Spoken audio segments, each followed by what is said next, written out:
শহীদ পলাশের মেয়ে, তার স্ত্রী এবং শহীদ পলাশের মায়ের সাথে দেখা করতে এসেছি।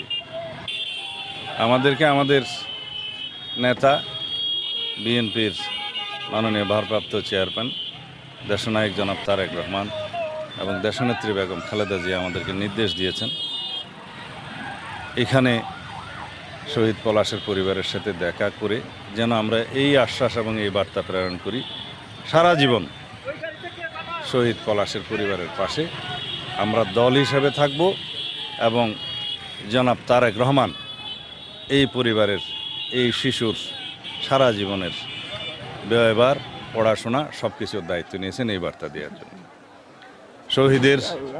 শহীদ পলাশের রক্তের বিনিময়ে যে রক্তাক্ত বিপ্লব সাধিত হয়েছে বাংলাদেশে, শহীদ পলাশের যেই স্বপ্নের বাংলাদেশ, পলাশ স্বপ্নে যে বাংলাদেশ দেখেছিলেন, সেই স্বপ্নের বাংলাদেশ প্রকৃত স্বাধীন, সার্বভৌম এবং প্রকৃত গণতান্ত্রিক দেশ যাতে আমরা বিনির্মাণ করতে পারি তার সন্তানের জন্য, সেই জন্য আমরা দেশবাসীর সকলের সহযোগিতা কামনা করি এবং আমরা অঙ্গীকার আবদ্ধ শহীদের স্বপ্নের বাংলাদেশ বিনির্মাণের জন্য, যে বাংলাদেশে সবারই মানবাধিকার, সমস্ত সাংবিধানিক অধিকার, গণতান্ত্রিক অধিকার সমুন্নত থাকবে, সেরকম একটি বাংলাদেশ বিনির্মাণের জন্য আমরা অঙ্গীকার আবদ্ধ, প্রতিশ্রুতিবদ্ধ। সুতরাং আমরা সেই অঙ্গীকারকে সামনে নিয়ে ইনশাআল্লাহ ভবিষ্যতে সেই স্বপ্নের বাংলাদেশ গড়ার জন্য এগিয়ে যাব। রক্তাক্ত বিপ্লবের মধ্য দিয়ে শহীদের স্বপ্নের যে বাংলাদেশ, সেই বাংলাদেশ তারা যে স্বপ্ন দেখেছে সেটা বৈষম্যহীন বাংলাদেশ, সাম্যের ভিত্তিতে বাংলাদেশ, মানবিক মর্যাদার বাংলাদেশ, সামাজিক সুবিচারের বাংলাদেশ, সাংবিধানিক এবং গণতান্ত্রিক সমস্ত অধিকার যাতে সমগ্র জনগণ ভোগ করতে পারে সেই বাংলাদেশ বিনির্মাণের জন্য আমরা অঙ্গীকারাবদ্ধ।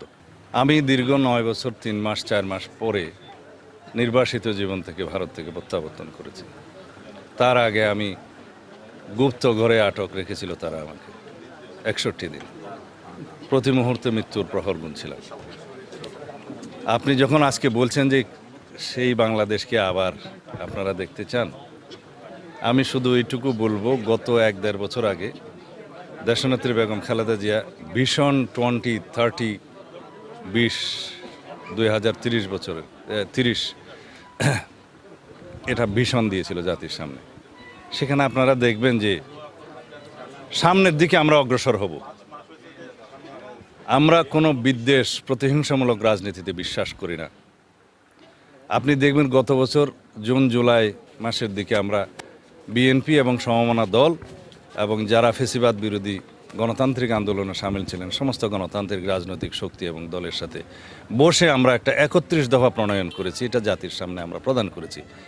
তার 1 নম্বর দফা হলো বাংলাদেশ যাতে প্রকৃতভাবে একটি স্বাধীন, সার্বভৌম এবং গণতান্ত্রিক রাষ্ট্র হিসেবে গড়ে তুলতে পারি আমরা, সেই জন্য প্রয়োজনীয় সংবিধানের এবং রাষ্ট্র কাঠামোর গণতান্ত্রিক সংস্কারের মধ্য দিয়ে এমন একটি রাষ্ট্র বিনির্মাণ করব যেই রাষ্ট্রে কোনোদিন আর ফেসিবাদের উৎপত্তি হবে না, স্বৈরাচারের কোনোদিন জন্ম হতে পারবে না, প্রকৃতপক্ষে সংসদই হবে জনগণের সমস্ত কর্মকাণ্ডের মূলবিন্দু।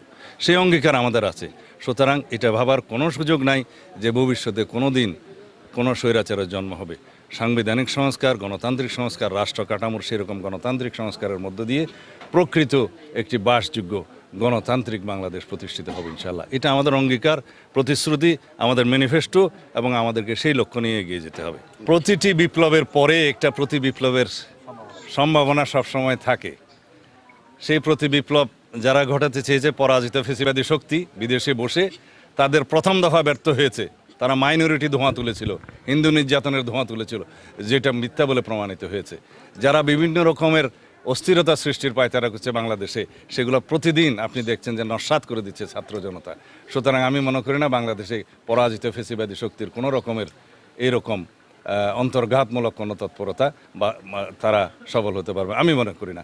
এই দেশের ছাত্র যুবকরা, জনতা, শত সহস্র যুবক ছাত্র জনতা বুকের তাজা রক্ত দিয়ে প্রমাণ করে গেছে এই দেশে কোনো ফেসিবাদের জায়গা নেই, স্বৈরাচারের কোনো উৎপত্তি এই দেশে হতে পারবে না।